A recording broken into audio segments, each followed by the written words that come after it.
By दाओ Jiang ने लड़की को समुद्र में फेंका जैसे चारा हो। उत्परिवर्तित शार्क का झुंड पिंजरे से निकला। लड़की जानती थी वह नहीं बच सकती। उसने आंखें कसकर बंद कर ली और इंतजार किया। इसी समय जादूगर ने हाथ में सोनार डिवाइस घुमाया और शार्क को लड़की पर हमला करने का आदेश दिया। सोचा नहीं था कि शार्क लड़की पर हमला करने के बजाय जैसे उसकी रक्षा कर रही हो। अजीब घटना देखकर सांपियो हैरान रह गया। जादूगर कोशिश करता रहा पर उत्परिवर्तित शार्क पास आने की हिम्मत नहीं कर रही थी, जिससे सांपियो का गुस्सा बढ़ गया। डिवाइस जांचने के लिए उन्होंने लड़की की सहेली को समुद्र में फेंककर परीक्षण किया।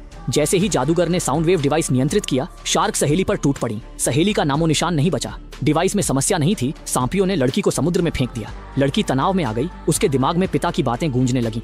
पिता ने लड़की से कहा था कि उसके पूर्वजों में शार्क का खून है। सब कुछ जानने के बाद लड़की ने अपनी आंखें खोली। उसकी नजरें दृढ़ हो गईं। डाकुओं को सबक सिखाने के लिए लड़की ने शार्क को नियंत्रित किया। आखिर यह सब क्यों हो रहा है? ये सब उस घटिया इंसान की वजह से हुआ। गंदा पानी समुद्र में बहा दिया गया, जिससे वह कई देशों में घुस गया और वे डूब गए। जो बच पाए वे छोटे द्वीपों पर जी रहे हैं। इसी दौरान पानी की दुनिया में बड़ी संख्या में समुद्री डाकू आ गए। वे हथियारों के बल पर द्वीपों से खाना वसूलते हैं। अगर कोई विरोध करता है तो वे शार्क को नियंत्रित कर इंसानों पर हमला करवा देते हैं। उस दिन क्योंकि गांव वालों ने तयशुदा मात्रा में खाना नहीं दिया था, सांबियाओं ने द्वीप की युवा लड़कियों को जबरन उठा लिया और कहा कि जब तक खाना पूरा नहीं मिलेगा उन्हें नहीं छोड़ेंगे। हालांकि गांव वाले गुस्से में थे, लेकिन वे बस गुस्सा दबाया। सांबियाओं के जाते ही कियांग और उसका दोस्त पनडुब्बी से उसके पीछे समुद्री डाकुओं के अड्डे तक पहुंच गए। उसे बचाव के लिए समुद्री डाकुओं के ढीला पड़ने का इंतजार था, पर कियांग की कोशिश पकड़ी गई। उसे भागकर नया तरीका सोचना पड़ा। अचानक सांबियाओं ने कियांग को रोकने के लिए शार्क छोड़ दा। कियांग तेज था, वह सुरक्षित निकल गया। सांबियाओं को खबर मिली। वह तुरंत गुस्से में आ गया और बंधकों को सजा देने का फैसला किया। इस हमले का बदला लेने का फैसला किया। शुरुआत में दृश्य देखने को मिला। इसी समय लौटे हुए कियांग ने उपाय सोच लिया। उसने अन्य द्वीपों पर काबिल लोगों को ढूंढ निकाला जो सांबियाओं से शोषित थे। दुश्मन का दुश्मन दोस्त होता है। वे एकजुट हुए।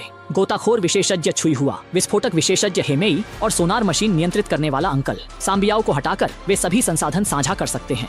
सांबियाओं की पानी मशीन चुराकर गांव वालों के लिए इस्तेमाल करने की कोशिश की गई, पर सांबियाओं ने नैतिकता नहीं दिखाई। मशीन उड़ा दी और सबको पश्चिमोत्तर भेजने की धमकी दी। क्यांग और उसके साथी ने सांबियाओं को चेतावनी देने का फैसला किया, पर वे मौत के मुंह में जा रहे थे। सांबियाओं ने परमाणु हथियार की ताकत से उन्हें समुद्र में खदेड़ दिया और ध्वनि तरंगों से शार्क को नियंत्रित कर गांव वालों को खाने का आदेश दिया। जब परिवार के लोग मौत के कगार पर थे, लड़की ने अपनी मानसिक शक्ति से शार्क को नियंत्रित करने की कोशिश की। शार्क सचमुच लड़की के नियंत्रण में आ गई। उन्होंने क्यांग और साथियों पर हमला नहीं किया, बल्कि लड़की के आदेश पर सांबियाओं और उसके लोगों को पश्चिमोत्तर दिशा में भेज दिया। यहीं पर फिल्म समाप्त होती है। आज यह फिल्म मैंने बहुत ध्यान से देखी। आमतौर पर पिंडुओदुओं पर मिलने वाले सामान की कीमत और गुणवत्ता दोनों ही काफी अच्छी होती है, जैसे कि lipstick, face mask, toner, powder और कई रोजमर्रा के काम आने वाले छोटे मोटे सामान। वीडियो में ये सब दिखाए भी गए हैं और इनमें से कई तो 100 अरब सब्सिडी में भी शामिल हैं। इनकी क्वालिटी भी भरोसेमंद है और ये सभी चीजें रोजमर्रा की जिंदगी में काम आती हैं।